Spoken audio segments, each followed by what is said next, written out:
सच जरूरी है।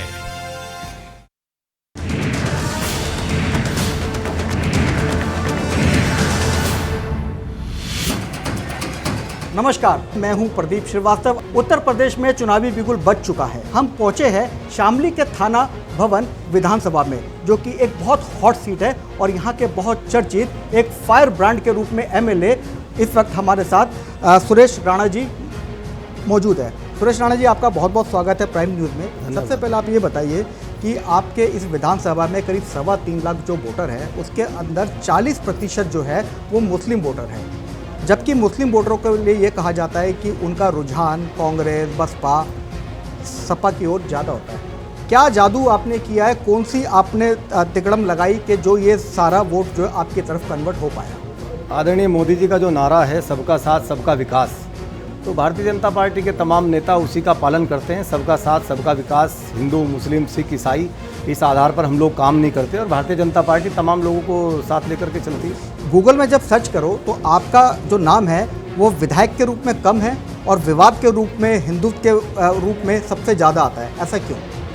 नहीं, मैं विचारधारा के साथ जुड़ा हुआ हूँ और जहाँ भी कोई पीड़ित होता है और पीड़ित की आवाज़ को उठाना मेरी जिम्मेदारी है। और बहुत सारे विषय ऐसे हुए हैं जहाँ हम लोगों ने उन विषयों को प्रभावशाली तरीके से उठाया और उत्तर प्रदेश की सरकार को लगा कि कहीं ना कहीं हम लोगों को उत्तर प्रदेश सरकार ने चैलेंज करके और इस प्रकार की कार्रवाई हम लोगों के खिलाफ की कि हम लोगों का नाम चर्चा में आ गया।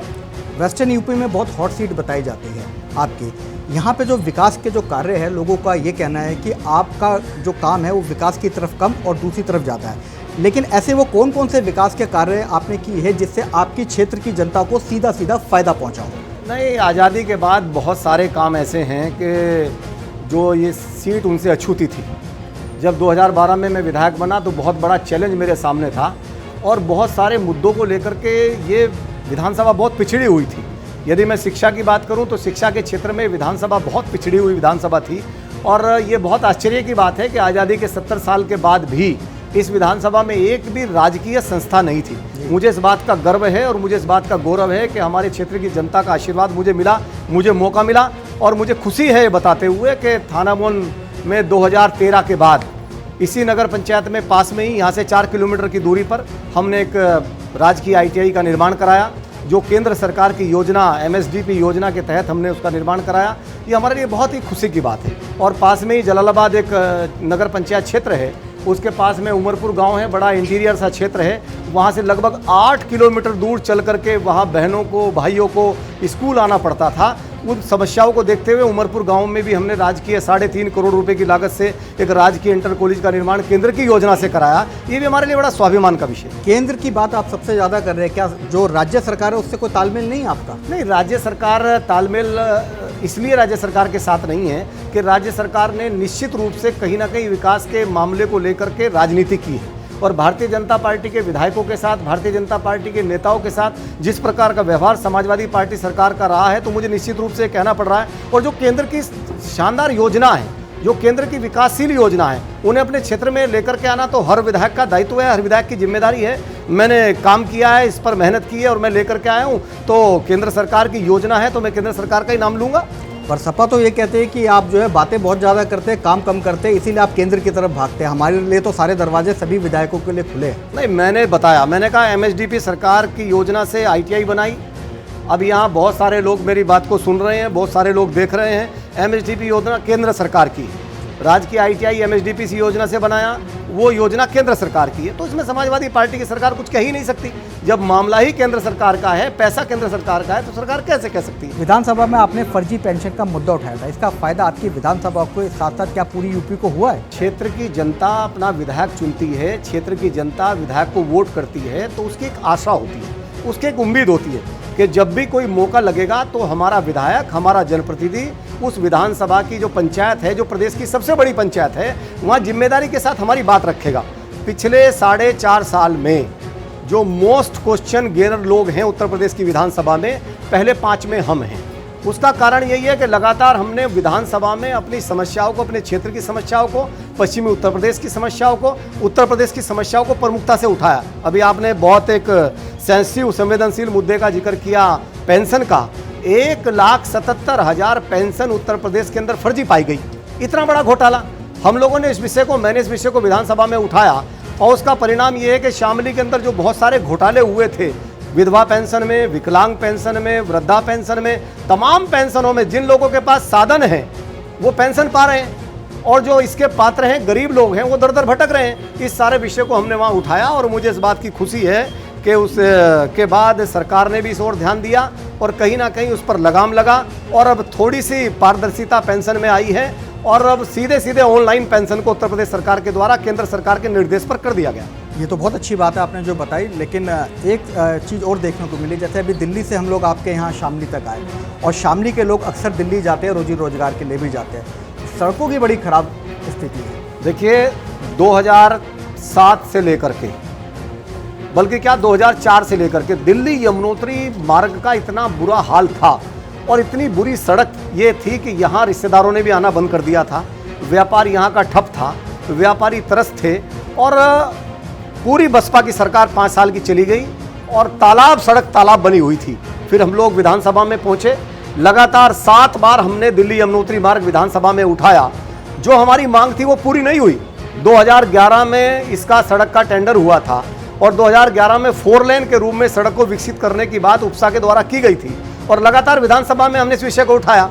लेकिन जब लगातार विधानसभा में उठाते रहे तो कम से कम समाजवादी पार्टी सरकार, जब हम लगातार उठाते रहे, चिल्लाते रहे, लड़ते रहे, विधानसभा में बेल में बैठ गए, धरना दिया, उसका परिणाम ये हुआ कि 68 करोड़ रुपए की लागत से हम लोगों के संघर्ष के कारण दिल्ली से लेकर के और सहारनपुर तक इसकी पुनर्मरम्मत हुई है, जिसका थोड़ा सा लाभ इस क्षेत्र में रहने वाले लोगों को मिला है। अभी हमारी मांग बाकी है और 4 लेन की मांग लगातार चल रही है। यदि उत्तर प्रदेश सरकार से हमने कहा है आप 4 लेन नहीं कर सकते तो आप हमें एनओसी दो।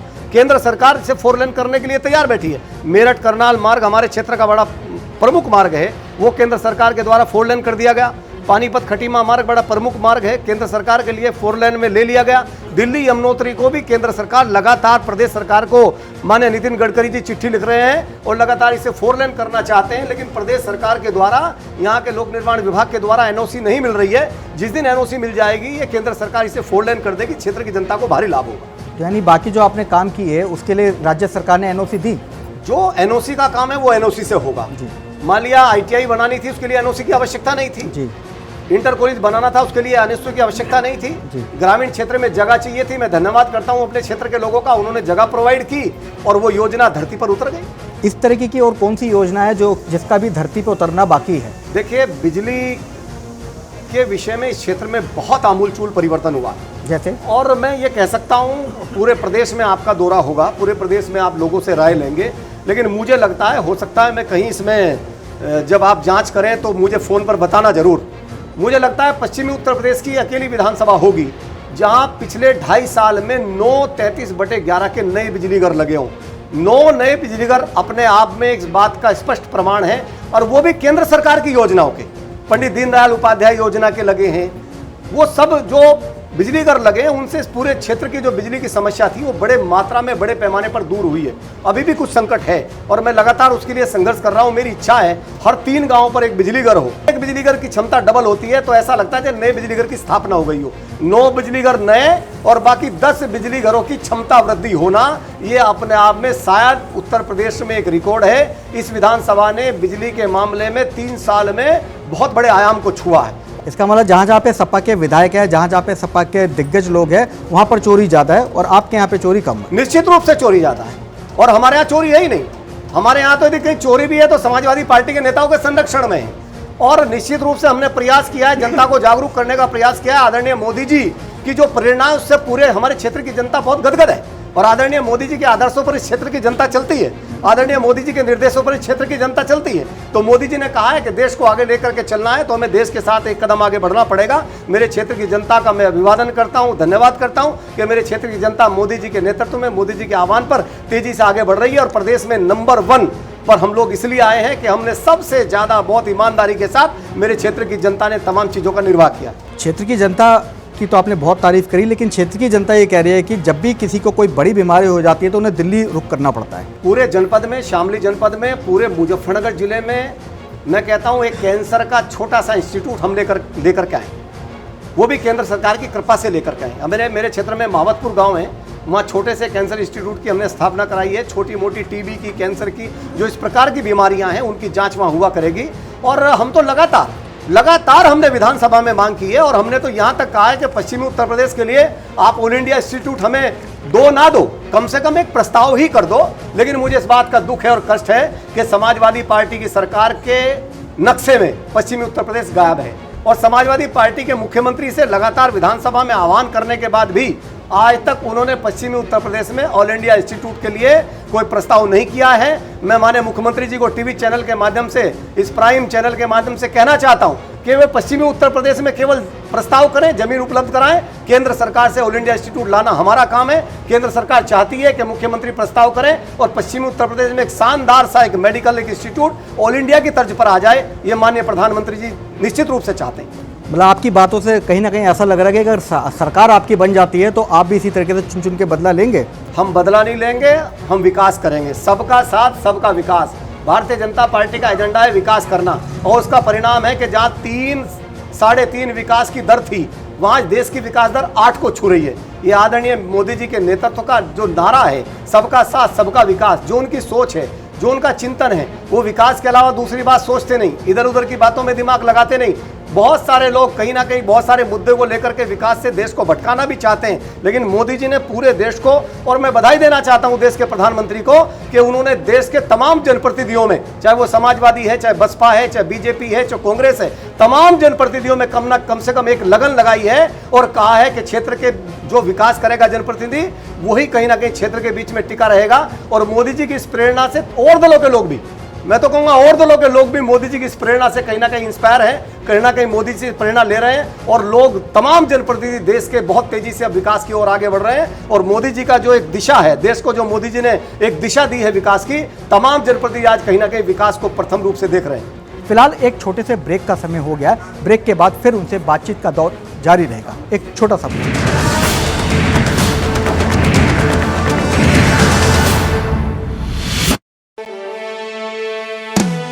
हर वर्ग को मिले मौके भरपूर, सभी वादे हुए पूरे, विकास से नहीं रहा कोई दूर।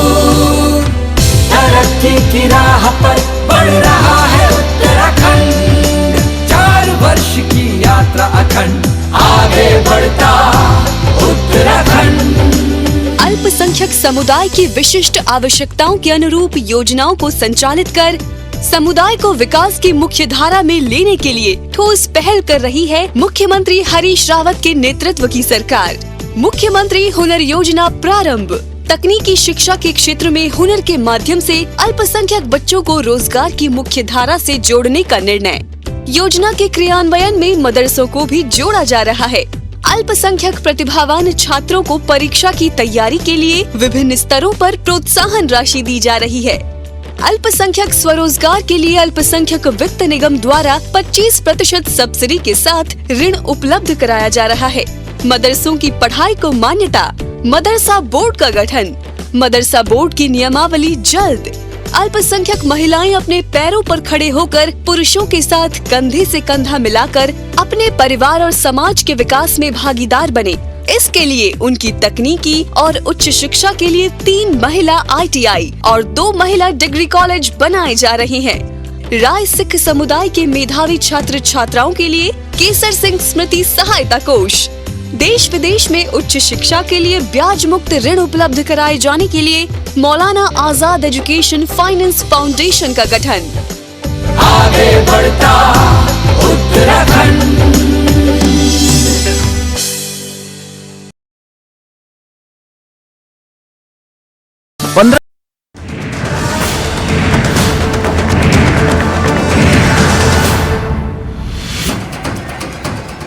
ब्रेक के बाद आपका स्वागत है। हम बात कर रहे थे विधायक सुरेश राणा की, जो कि हमेशा विवादों में रहते थे और हर बात का वो बेबाकी से जवाब दे रहे हैं। आपका नाम मुजफ्फरनगर के दंगों में आया। निश्चित रूप से मुजफ्फरनगर की जहाँ तक बात है, मुजफ्फरनगर दंगों की जब बात आती है और मुजफ्फरनगर दंगे में आरोपी की बात आती है, तो ये कहीं ना कहीं सरकार की अन्याय की बात है। और अन्याय की बात इसलिए, यदि मुजफ्फरनगर दंगों का सच्चा आरोपी की बात हम करते हैं, सरकार को भी पता है उत्तर प्रदेश के मुख्यमंत्री को भी पता है, उत्तर प्रदेश के तमाम तंत्र को पता है कि मुजफ्फरनगर के दंगों का यदि कोई आरोपी है तो वो इस प्रदेश का मंत्री आजम खान है। और उसका कारण बड़ा स्पष्ट ये है कि जब मुजफ्फरनगर के दंगे की शुरुआत कहाँ से हुई, एक बहन के साथ छेड़छाड़ हुई, उस छेड़छाड़ में भाई ने विरोध किया, उस भाई की हत्या कर दी गई, उस हत्या के जो अपराधी थे वो पकड़े गए। उस समय के एसपी ने, उस समय के डीएम ने सही काम किया और उस समय के जो उनके हत्या आरोपी थे उनको पकड़ लिया। एक मंत्री का फोन थाने पर आता है और वो मंत्री थाने से उन आरोपियों को छुड़ाता है। तो दंगे का आरोपी कौन हुआ? दंगे के आरोपी आजम खान है। सरकार गुंडों को संरक्षण करती है, ये सरकार ऐसे अपराधियों को संरक्षण करती है। इस सरकार ने ऐसे अपराधियों को बड़े बड़े तमगे दे करके मंत्री तक की कुर्सियों पर बैठा रखा है। लेकिन रंगदारी तो आपके क्षेत्र में भी, आपके यहाँ भी रंगदारी मांगी जाती है। आपके यहाँ विधानसभा के कई जो बिजनेसमैन है वो बहुत परेशान है। हमारे क्षेत्र में रंगदारी का प्रयास लोगों के द्वारा किया गया, हमने विधानसभा में प्रमुखता के साथ उठाया और हम अपने क्षेत्र की जनता का धन्यवाद करना चाहते हैं कि हमारी क्षेत्र की जनता ने मजबूती के साथ हमारा साथ दिया और उसका परिणाम हुआ कि अपराधी भी मारे गए जिन लोगों ने यहाँ रंगदारी मांगने का प्रयास किया था। और आज हालत ऐसी है कि निडर माहौल में, उत्तर प्रदेश के अंदर यदि निडर माहौल में जीने का माहौल है तो हमारे क्षेत्र के अंदर थाना भवनों से जलालाबाद हो। और जब समाजवादी पार्टी के संरक्षण में गुंडे खुलेआम घूमेंगे तो भय का माहौल तो बनेगा ही।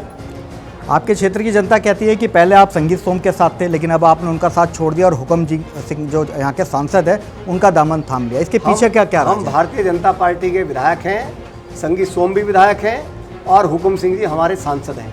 वो सांसद हैं, वो विधायक हैं, हम सोम विधायक हैं। और जहाँ तक साथ की बात है, हम भारतीय जनता पार्टी के साथ हैं। हमारे यहाँ कोई व्यक्तिगत किसी को साथ नहीं रहता। संगीत सोम मेरे साथ हैं, हुक्म सिंह मेरे साथ हैं, मैं संगीत सोम के साथ हूँ, मैं हुक्म सिंह के साथ हूँ। हम सब एक दूसरे के साथ हैं। भारतीय जनता पार्टी में बिल्कुल परिवार के जैसा प्यार है और सभी कार्यकर्ता एक दूसरे को भाई की तरह से देखते हैं। हमारे यहाँ ऐसा कुछ नहीं है कि वो कोई किसी सांसद के साथ है या कोई किसी विधायक के साथ है। तमाम कार्यकर्ता, तमाम नेता भारतीय जनता पार्टी के अंदर परिवार के भाव के साथ रहते हैं। एक स्टिंग ऑपरेशन हुआ जिसमें आपका नाम सामने आया, जिसमें आपने कहा कि बेटी बचाओ बहू लाओ, क्या था ये? निश्चित रूप से जहाँ तक स्टिंग ऑपरेशन की बात है, मैं आज भी कहता हूँ और लोगों से इस बात का आह्वान करता हूँ कि जिस प्रकार का वातावरण है, आज हर चौराहे पर कोई ना कोई उपद्रवी हाथ में कलावा बांध करके नाम बदल करके खड़ा हुआ है। आज हमारी बहनें पूरे पश्चिमी उत्तर प्रदेश में सुरक्षित नहीं है। और जब जब समाजवादी पार्टी सरकार आती है, और ये उत्तर प्रदेश का इतिहास है, मैं दावे से कह रहा हूँ 4 बार सेना उत्तर प्रदेश के अंदर लगी है, 4 बार, और चारों बार उत्तर प्रदेश की सरकार थी और उसमें सरकार थी समाजवादी पार्टी की। चारों बार किसी बहन के साथ चौराहे पर छेड़छाड़ होगी तो विरोध तो होगा। आपने इस विरोध को लव जिहाद का नाम देना शुरू किया। ये लव जिहाद का नाम हमने नहीं दिया।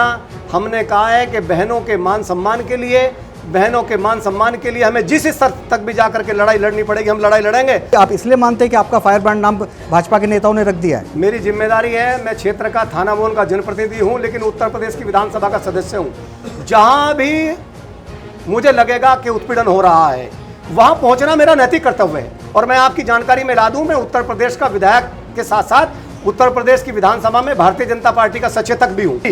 आज भी हजारों लोग मुजफ्फरनगर के झूठे मुकदमों की सजा झेल रहे हैं। 20 से ज़्यादा लोग आज भी जेल में हैं। जो लोग सेना में होने चाहिए थे, जो लड़के पुलिस में होने चाहिए थे, जो 5-5 किलोमीटर की दौड़ लगाते थे, उन पर झूठे मुकदमे इस जालिम सरकार ने कायम करके उनका भविष्य चौपट कर दिया। उनके भविष्य को जो चौपट किया, इसके पाप की सजा इस समाजवादी पार्टी सरकार को इस चुनाव में भुगतनी पड़ेगी। जब आप सजा भुगतने की बात कर रहे हैं, सब लोगों की आवाज़ को उठाने की बात कर रहे हैं, तो किसानों को अभी करोड़ों रुपए बकाया है। तो इस मुहिम को पूरे प्रदेश में क्यों नहीं आप इस तरीके से उठाते जैसे आप हिंदुत्व वाले या कोई और मुद्दों को आप बड़े जोर शोर से उठाते हैं? लगातार विधानसभा में, विधानसभा का रिकॉर्ड इस बात का गवाह है। यहाँ विधानसभा रिकॉर्ड की बात हो रही है, जानकारी कर सकते हैं। बिल्कुल, मैं हमने थाना भवन शुगर मिल मेरे क्षेत्र में है जी, हमने थाना भवन शुगर मिल पर बड़ा धरना दिया केवल किसानों के भुगतान के लिए।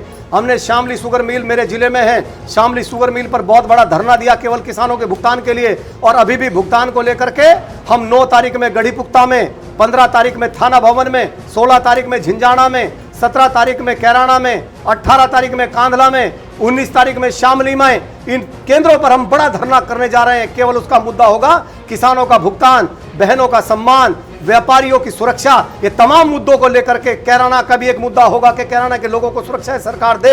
इन मुद्दों को लेकर के हम बड़ा आंदोलन इस जिले में करने जा रहे हैं। देश के प्रधानमंत्री को बधाई देना चाहता हूं और आंकड़ों के साथ में टीवी चैनल पर कहना चाहता हूं कि 2004 में यूपीए की जब सरकार थी, 2004 में एक सांसद ने, उत्तर प्रदेश के एक सांसद ने लोकसभा में आवाज उठाई कि जो चीनी बाहर से आती है, जिसके कारण गन्ना किसान की दुर्गति हो गई है राज शुगर के कारण, उस चीनी की इंपोर्ट ड्यूटी 10% से बढ़ा करके 15% कर दो, उसका शुल्क बढ़ा दो। लेकिन 10 साल तक इस यूपीए सरकार ने शुल्क नहीं बढ़ाया।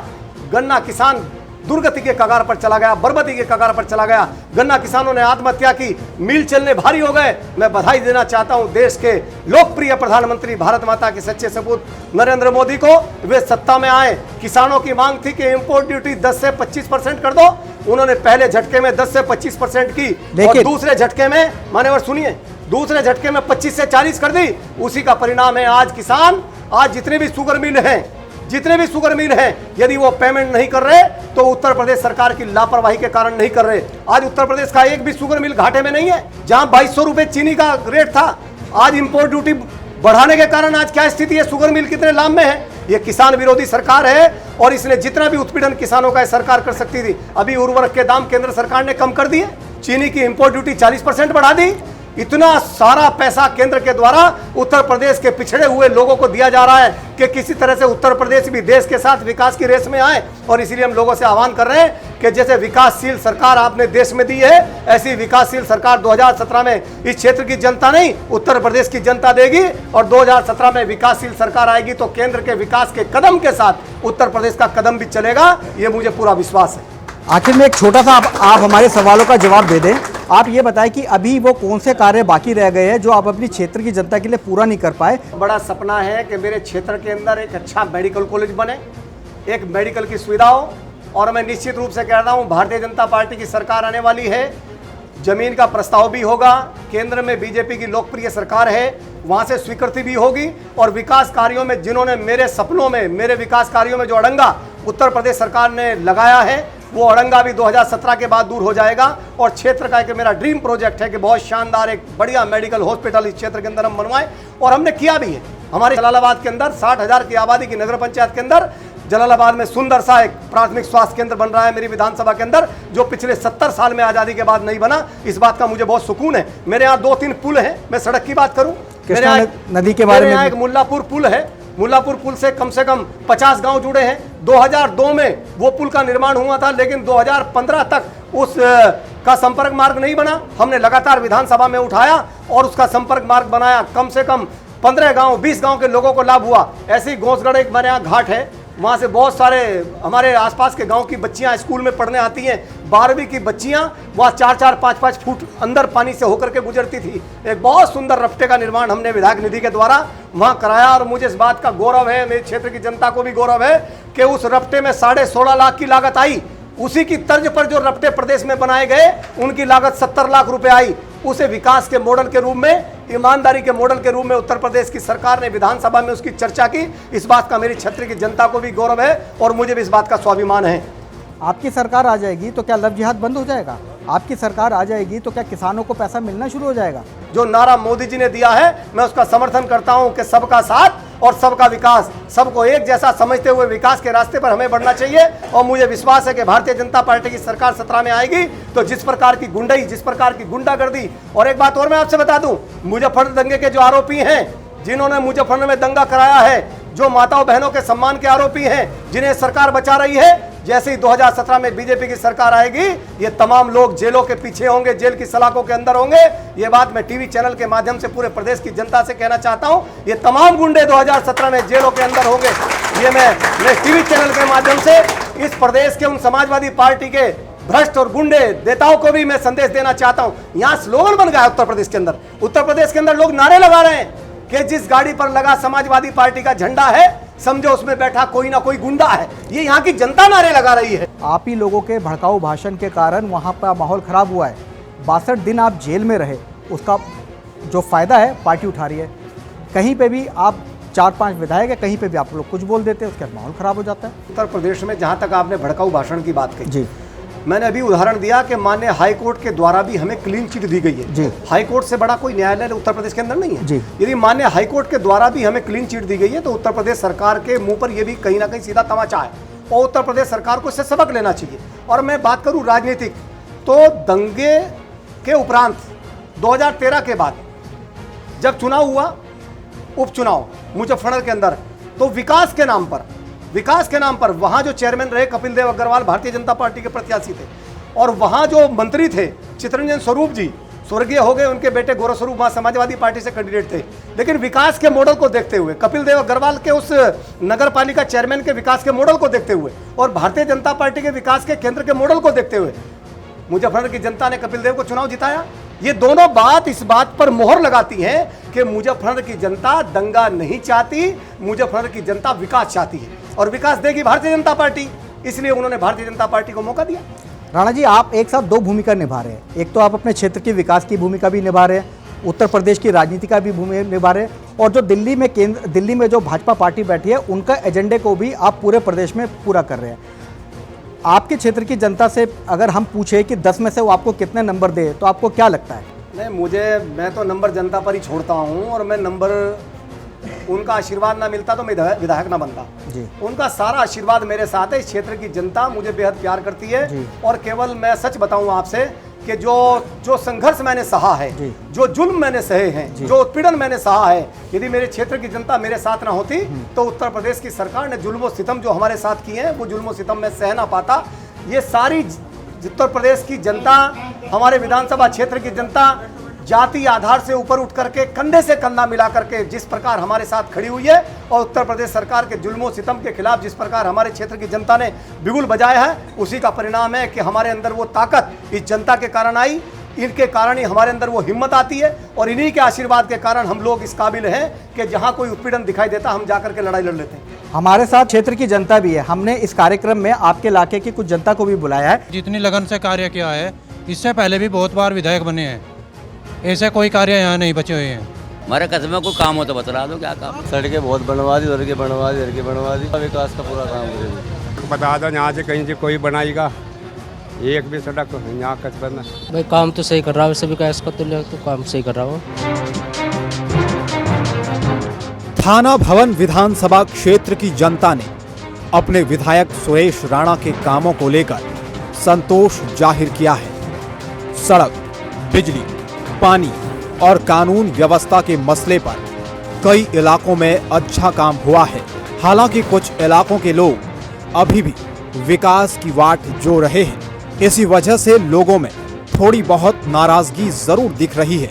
विधानसभा में विकास कार्यों को देखते हुए बीजेपी विधायक सुरेश राणा को 10 में से 6.5 नंबर दिए जाते हैं। कुल मिलाकर अपने रिपोर्ट कार्ड में विधायक Suresh Rana first division pass हुए।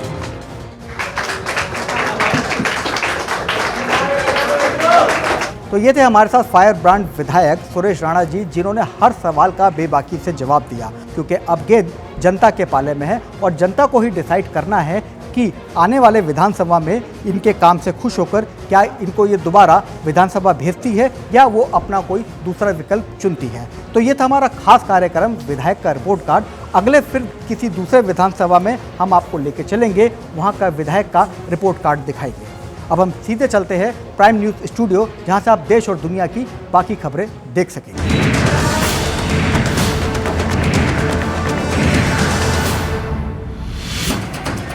15